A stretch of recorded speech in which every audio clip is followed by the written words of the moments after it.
Hello everyone, আমি দীপিকা। আজকে আরেকটা নিউ রেসিপি নিয়ে তোমাদের সাথে শেয়ার করার জন্য চলে আসলাম। আজকে বানাবো চিংড়ি মাছের মালাইকারি। তো দেখতেই পাচ্ছ একটা বোলের মধ্যে আমি কালো সর্ষে আর পোস্ত, মগজদানা আর কাজু বাদাম একসাথে আমি অল্প টাইম জন্য ভিজিয়ে রাখবো। ভিজিয়ে রাখলে পেস্ট করতে ভালো হয়, তার জন্য আমি এগুলো একসাথে করে ভিজিয়ে রাখবো। আর ভাবলাম একটা ভিডিও করি, তার জন্য রান্না করছি দুপুরবেলায়, তো তোমাদের সাথে শেয়ার করছি।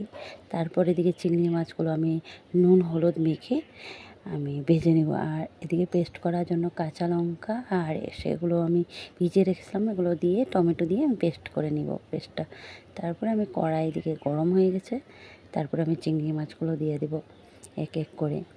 আর চিংড়ি মাছগুলো তখন বেশ বড়ই ছিল, কিন্তু ভাজার পরে তোমরা জানোই যে ছোট ছোট হয়ে যায়।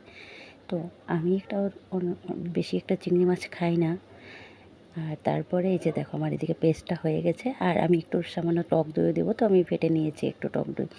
তারপরে তেলের মধ্যে ওই তেলে ভাজা তেলে আমি জিরে ফোড়ন দিয়ে তারপরে আমি যেটা মশলা করে রেখেছিলাম তো সেগুলো দিয়ে দিয়েছি।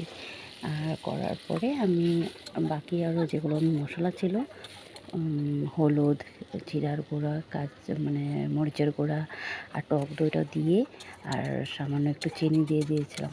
তারপরে আমি মশলাগুলো সাঁতলাচ্ছিলাম, তখন কিন্তু আমি নুনটা দিইনি, আমি নুনটা পরে দেবো। কেন কি তেলের মধ্যে অলরেডি আগে থেকে নুন ছিলই, তারপরে আমি নুনটা একটু পরে দিয়েছি। তারপরে এদিকে আমার মশলাটা যখন সাঁতলানো হয়ে গেছে, আমি চিংড়ি মাছগুলো দিয়ে দিয়েছি। হ্যাঁ, আমি চিংড়ি মাছগুলো কিন্তু লাল লাল করে ভেজিনি। কেন কি লাল লাল করে ভাজলে চিংড়ি মাছগুলো অল্প শক্ত শক্ত হয়ে যায়, তার জন্য আমি একটু কম ভেজেছি। তারপরে মশলা ছাতলানোর পরে আমি চিংড়ি মাছগুলো দিয়ে একটু সামান্য জল দিয়ে দিয়েছিলাম ফোটার জন্য। তারপর আমার এদিকে হয়ে গেছে কথা বলতে বলতে রান্না, দেখতে পাচ্ছ তোমরা।